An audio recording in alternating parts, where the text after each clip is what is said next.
Everyone, welcome back to my allotment diaries. My name is Emma, these are my allotment diaries. I would love for you to subscribe to my channel. I document my first allotment plot. This is my second year of growing. We're now in July. Can't believe it. You wouldn't believe it because I am still wearing a coat in July in the UK. But there we go. It is a sunny day today, so hopefully I can get some stuff done. And yeah, I'd love for you to follow along and subscribe to my channel. Right, on to the plot. So I've got Tom with me today. Still some holidays. He is my little, yeah, of course you can. He is my little gardening expert with me. He's the one that I've got the most faith being a gardener in the future. So I'm sort of training him up. He's like a gardener in training, aren't you, Tom? Let's go and have a look at the plot. I've got a couple more things growing, which is quite exciting, and it's just literally been one day, so. Bit of a windy day today, but I'm standing under my pumpkin arch yet again, and I can see a baby boo pumpkin. So I planted two different types of pumpkin. I've planted a Jack Be Little, which is like a tiny yellow one. Here's an example.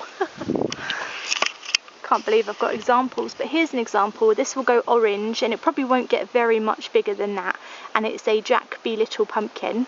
But I also planted a type of pumpkin called Baby Boo, which is a little white pumpkin, and I've got one growing. There he is, right on the top of the archway, so I've sort of tried to move him over a bit. Oh, it's windy today, so that he doesn't get hurt or anything, do you know what I mean, on the pole. But there he is. It's windy today and I do not like the way this arch is swaying. Can you see it swaying in the wind? I don't like this. I'm worried about this now. I'm a little bit worried about this archway falling over in a windstorm. Gosh, it's really windy. The reason I'm worried is because the more pumpkins we get on this arch, the more weight's going to be on it. And even though they are little pumpkins, it's a giant plant. I mean, look at the size of the plant. It's massive. So I think I'm going to have to try and reinforce this archway before it falls down. Let's try and predict things this year. Right, I need some poles.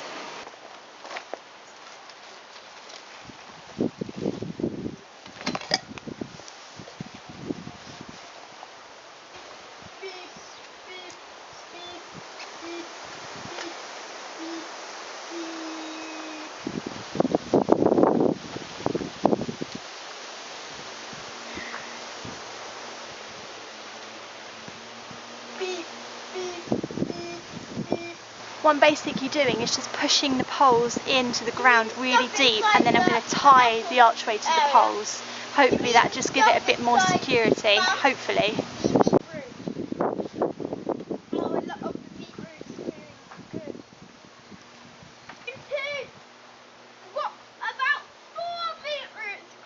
I'm hoping that this works, because I'm actually really glad I came here today on a really windy day, because I don't think I would have noticed that swaying, and then it would have just toppled over. So hopefully I've just saved it. We'll see.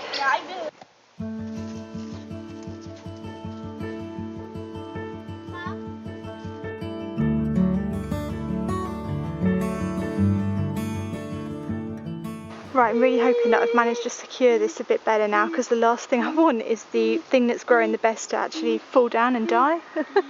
I think it's secure now. I think I've managed to secure it, so job done. I'm glad that I came on a windy day now, because I always neglect things like that and then everything topples over and I get really good footage out of it, but not very good crops. So it'd be nice to get some good crops this year.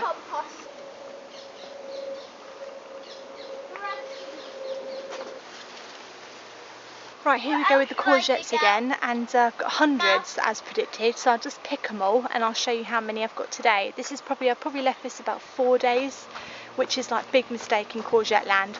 This is 3 plants, by the way, 3 plants. One, 2, 3. I mean, come on. Someone said in the comments that I don't have to cut the courgettes if I can just twist them, so I'm going to try and twist them off now, because that would be so much easier. It works.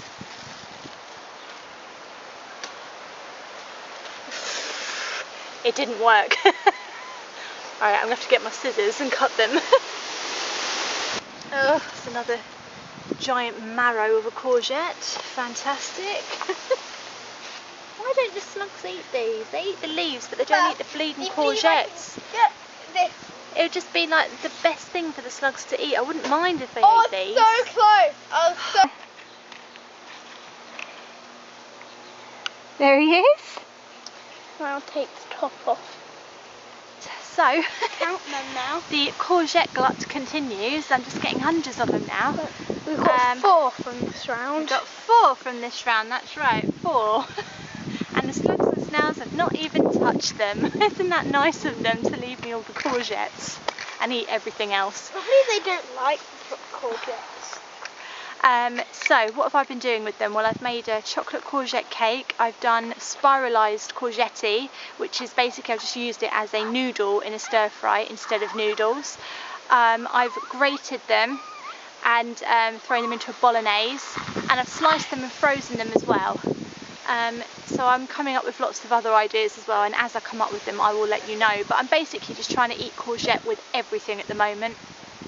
I hope they're good for you, because I am 90% courgette at this time.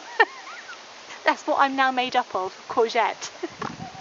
Why don't the bleeding slugs like them, eh? Soon Why? I've just noticed that my sweet corn here, and this is the Swift F1 variety, look, it's getting Adios! that thing, what's it called? Adios. Tussles or something, which is a really good sign. And I know that this is sort of a mini variety of sweet corn, so it's not going to grow too big. But yeah, I think that's a really good sign when it gets that. So it's doing really well. I can't believe it's actually growing. So yeah, sweet corn and courgettes doing great. And somebody also told me that you can pick courgette flowers and stuff them and eat them. I've got my eye on this one, because I think he'd be lovely stuff, but at the moment it's so busy. There's a bee in it at the moment. I don't want to disturb him right now. But yeah, the pollinators just love these flowers so much. I feel bad like disturbing them. So, but I will try that. I will try that.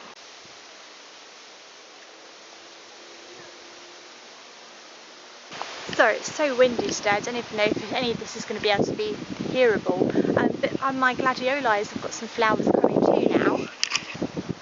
These are going to be gorgeous.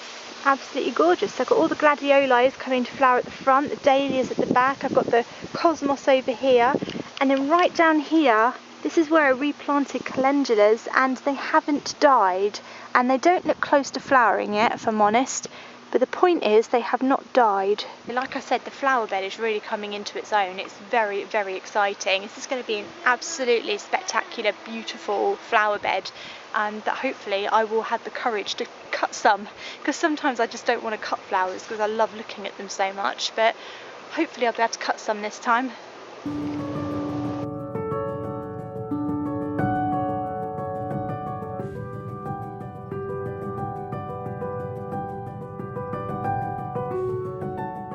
Right, I am getting a little bit annoyed that all my beetroot keeps getting eaten. I've tried to grow it 3 times now. Last year I was inundated with beetroot and it was delicious. And this year I can't seem to get it growing because everything just keeps eating it. So I'm going to see if I've got any more seeds. I should do. I need seed for something. What are these? They're carrot seeds. We don't want any more carrot. Well, the carrots again, they're being eaten as well to within an inch of their life. So I don't know if I'll get any more carrots. Oh, here we go, beetroot. So what I'm going to do is I'm going to plant some more beetroot. This one's empty.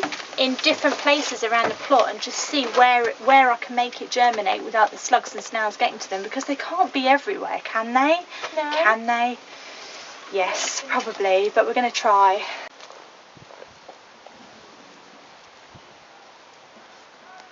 So in this bed here, because in this bed here we have got growing parsnips, which are doing really well, but I've only got like 5 or 6 of them.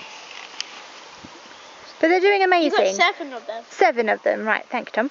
Thank you for counting. Is this one? Yeah.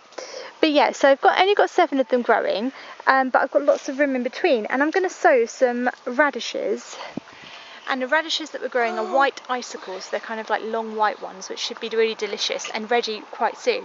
And you're going to do it for me, Tom. Alright. Okay? Right, okay. So here's what you have to do. Right, so what you need to do, Tom, so in between this row here, we need to do a line with your shovel. Right. Okay? See if you can do a line.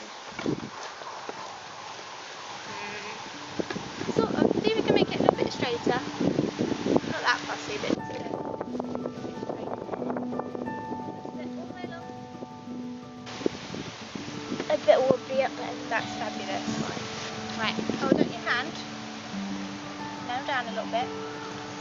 Get close to this. Pinch and then just scatter it along the row. Right, we're going to go all the way along that row. Try and keep close to the ground. You only want it to go in that row. Perfect. Do we bury the line a bit here? Now, what do seeds need? That's right. That's right. And what do seeds need to grow? Water. Water. The watering can is in the shed. Brilliant. Right, so go get the watering can and water your row of seeds. And this is going to be your row, Tom. Yay! There you go, got a little stick for you. Doing all the hard work for me. There we go.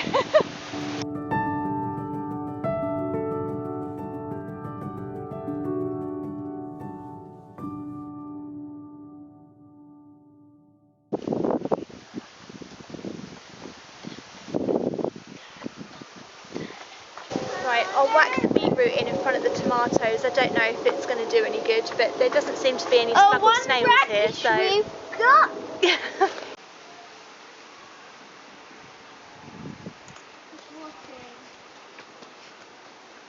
Every time I come down here now I sow something. I sow a row of carrots or a row of beetroot or a row of lettuce or something, and it's just all scattered around the place. It's normally the last thing I do before I leave, and most of it's being eaten, but I just think if I just keep going, something might survive. They might leave something. Other than courgettes. They can bloody have a lot of them, but they won't eat them, will they? Little buggers.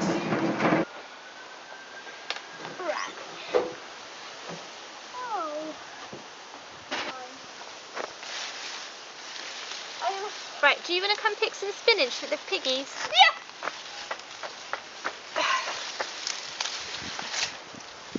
You just pick it, so you just rip it off, okay? Do I have to find the bottom? No, just do that. No! You scared me. It's just a snail. Report to Just grab a handful of it and then twist and rip. Oh. Ew. Alright, don't do that. Do the opposite of that.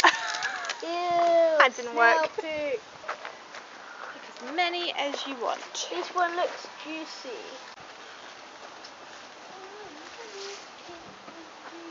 Get rid of the flowers.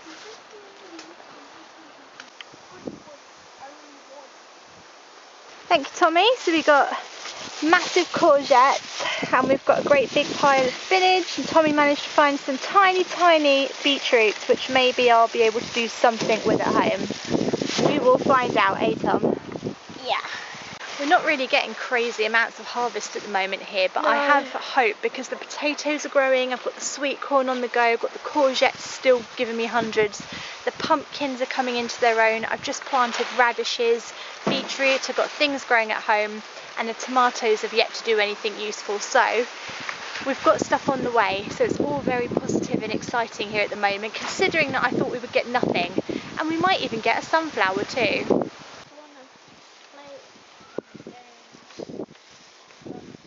I hope you enjoyed my little allotment tour, allotment day at the allotment today. Like I said, not every day is there loads to do. I said that the wrong way round. There's not loads to do every day. I'm not getting tons and tons of harvest every time I come here, but it doesn't really bother me because I love bringing Tommy. We love sowing seeds. I love being here. I love seeing everything grow, and it's just exciting, isn't it? It's just fun. And if you've never grown anything yourself, I really just encourage you just to give it a go. Even if you think you are the worst gardener in the world, you can't possibly be any worse than what I was when I started. And if you don't believe me, look back at some of my old vlogs, and they're all there, they're all up, and I won't take them down no matter how bad they look. I hope you enjoyed the vlog today. I will be getting more up, as many as I can every week, and I will see you next time. Thank you so much for watching and have a lovely weekend. Bye.